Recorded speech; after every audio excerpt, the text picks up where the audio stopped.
본 영상을 시청하기 전에 SCP-기획 30탄과 34탄을 시청하신 뒤 보는 걸 추천합니다.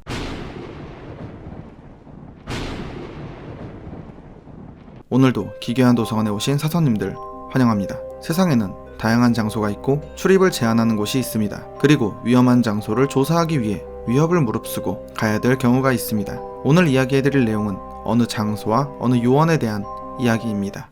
기괴한 도서관 SCP-재단 시리즈 제35탄 지금 시작합니다. 가시죠. 시청 위험 레벨 2 위험한 장소에 대한 이야기입니다. 안전은 다소 과해도 좋습니다.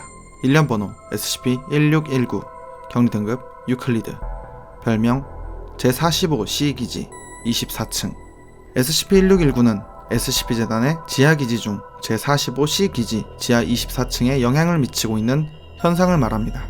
출입하기 위해서는 오로지 제45C 기지의 엘리베이터를 통해서만 입장할 수 있으며 다른 출입 가능한 수단은 모두 봉쇄된 상태입니다. 내부를 확인한 결과 다양한 복도와 방, 그리고 관찰실 등이 있으며 어디에도 문은 없고 다양한 미술용품과 현대식 유리탁자, 그리고 사무실 의자 등이 있습니다. 아직까지 SCP-1619의 전체를 탐사하진 못했으며 탐사 도중 스케치와 프랑스어로 적힌 문서를 회수한 적이 있습니다. SCP-1619의 내부에는 지각을 가진 채 활동하는 존재들이 발견되었으며 이들은 크게 SCP-1619-1과 SCP-1619-2로 분류하며 그 중에서 캔버스 종이와 같은 외형과 질감을 가진 채 벽과 바닥에 덮여있는 SCP-1619-1A를 다수 발견했습니다. 그리고 SCP-1619-1A로부터 탄생된 듯한 SCP-1619-1이 있습니다. SCP-1619-1은 여성의 모습을 하고 두꺼운 방수종이로 구성되어 있으며 내부에는 검은 페인트로 가득 차 있습니다. SCP-1619-1은 심장 박동과 호흡 소리를 탐지하고 그 대상에게 적대적인 태도를 취합니다. 이때 SCP-1619-1이 오히려 공격당해 제거될 경우 큰 소리를 내며 SCP-1619 내부의 독립체들에게 경고를 하며 만약 SCP-1619-1이 눈치채지 못하게 제거될 경우 침묵합니다. 다음으로 SCP-1619-2는 검은색의 강철과 알루미늄으로 이루어지고 각종 조명기구로 만들어진 존재들이며 개나 고양이, 해충, 신화 속 동물과 유사한 행동을 합니다. 이 중에는 평범한 전기 스탠드처럼 행동하는 독립체도 있는 것으로 보였습니다. 얼굴에 해당되는 부위에는 공통적으로 덮개가 덮인 전구가 있으며 이 부분이 파괴되면 SCP-1619-2는 장비를 정지합니다. 작동을 멈춥니다. 등에 해당되는 부분에는 불의 전달자라는 글귀와 A 트레이드마크라는 상호명이 새겨져 있습니다. 여기서 정리 한번 하겠습니다. SCP-1619에는 수많은 SCP-1619-1과 SCP-1619-2가 있습니다. 1619-1은 겉면에는 두꺼운 종이로 내부에는 검은 페인트로 구성된 인간 여성의 모습을 한 존재들입니다. 이들은 움직임이 느리지만 외부에서 온 호흡하고 심장이 뛰는 존재들에게는 적대적으로 행동하며 검은 페인트를 입으로 주입시켜 신체 내부에서부터 전신을 녹이고 영양분으로 섭취합니다.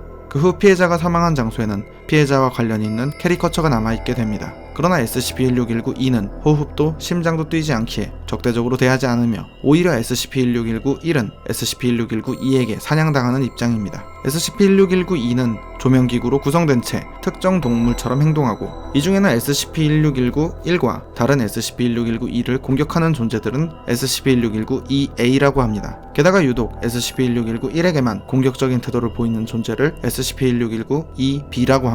이들은 동물처럼 빠르게 이동할 수 있고 자신의 신체를 가공하여 보다 날카롭게 만들기도 하며 최대 1.5m 이하의 크기를 가진 개체들도 있었습니다. 그러나 SCP-1619 외부에서 온 재단 인원들에게 먼저 공격적인 태도를 보이진 않지만 자기 영역에 침범하거나 위협을 느끼게 되면 공격하기도 합니다. 1960년 3월 26일 SCP-1619의 기원과 지도 제작, 정보 수집을 위해 SCP-재단의 크로울리 요원과 헤이워드 박사, 백 요원, 샘슨 박사가 SCP-1619로 출입했으며 미리 포획 후 훈련시켰던 SCP-1619-2C 개체 4마리를 함께 보냈습니다. 그리고 크로울리 요원과 헤이워드 박사의 기록을 통해 확인된 바로는 조사 첫날 순조롭게 지도를 그리며 몇 장의 문서 자료를 습득했고 수많은 SCP-1619-1과 SCP-1619-2를 마주쳤지만 동행 중인 훈련된 SCP-1619-2C를 사용해 문제없이 위협을 제거하며 조사를 계속할 수 있었습니다. 하지만 어느 관측실에서 수많은 SCP-1619-1을 마주쳤고 조사원 중 한 명이 오씨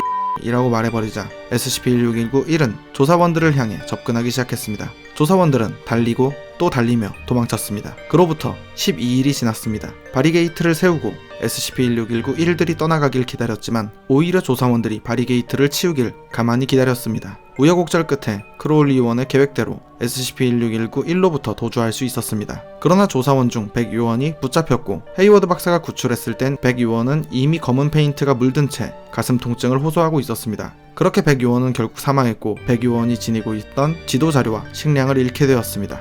결국 임무 중단을 했고 최대한 빨리 출구로 나가기로 했습니다.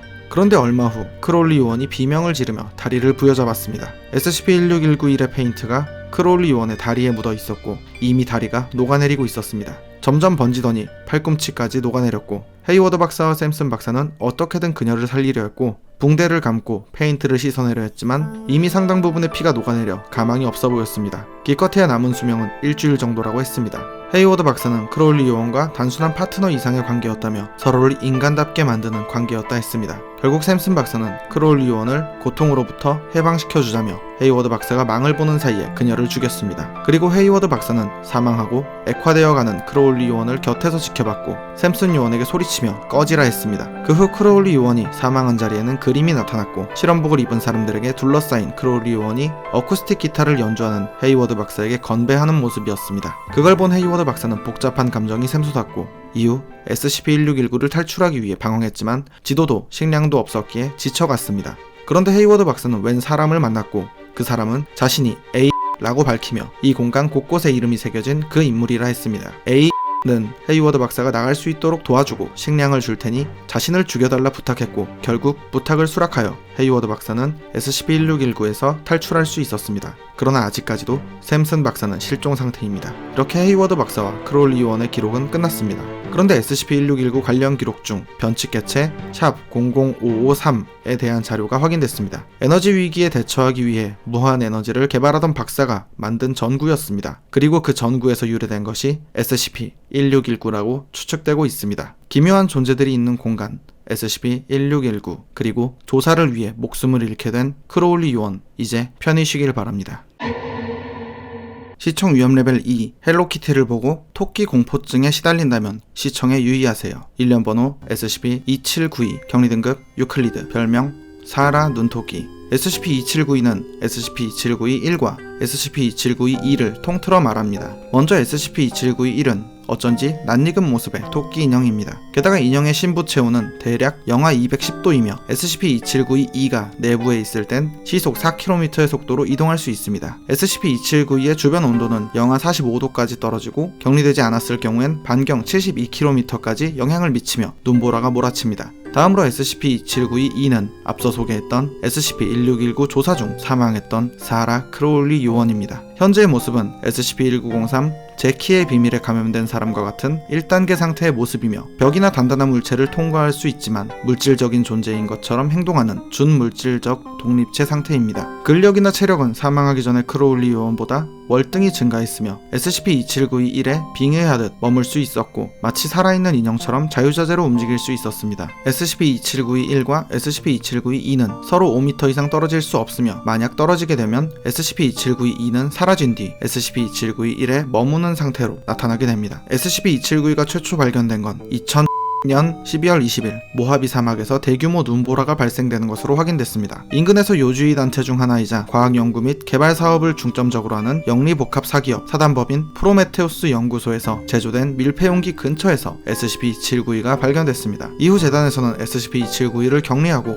SCP-2792가 크로울리 요원이라는 걸 확인한 뒤 생전에 친했던 크롯 박사와 면담을 했습니다. 40년이 지난 추억 이야기로 대화를 시작했고 프로메테우스 연구소에서 크로울리 요원은 고문과 학대, 실험을 당했고 기억해내는 걸 고통스러워했습니다. 그러면서 헤이워드 박사에게 문제 없는지 물었으나 크롯 박사는 대답을 회피했고 결국 서류상의 정보에 진위 여부를 확인해주기로 하며 면담은 종료됐습니다. 그 밖에도 프로메테우스 연구소에서 회수한 기록에서는 프로메테우스의 알바 박사가 SCP-27922 크로울리 요원을 실험하며 폭력을 휘두르며 학대하고 자신의 스트레스를 해소한 기록이 있었습니다. 이후에도 크롯 박사와 SCP-2792는 다시 면담을 했었고 끝내 크롯 박사는 헤이워드 박사 또한 사망했고 역시나 프로메테우스에 의해 SCP로 부활했다 말했습니다. 그러면서 무언가가 크로울리 요원인 척 연기를 했었다고 알려줬습니다. 헤이워드 박사의 이야기는 다음에 자세히 해보도록 하겠습니다. 그리고 자료에 의하면 크로울리 요원을 학대했던 알바 박사는 같은 프로메테우스 재단의 화이트 박사에 의해 끔찍한 처벌을 받았다고 합니다. 여담으로 기억하실지 모르겠지만 SCP 기획 12탄 영상에서 소개한 SCP-2999A에 관련된 내용에서도 기묘한 텍스트 파일을 언급한 적이 있습니다. 그리고 그 텍스트 파일의 파일명은 사라 크로울리 TXT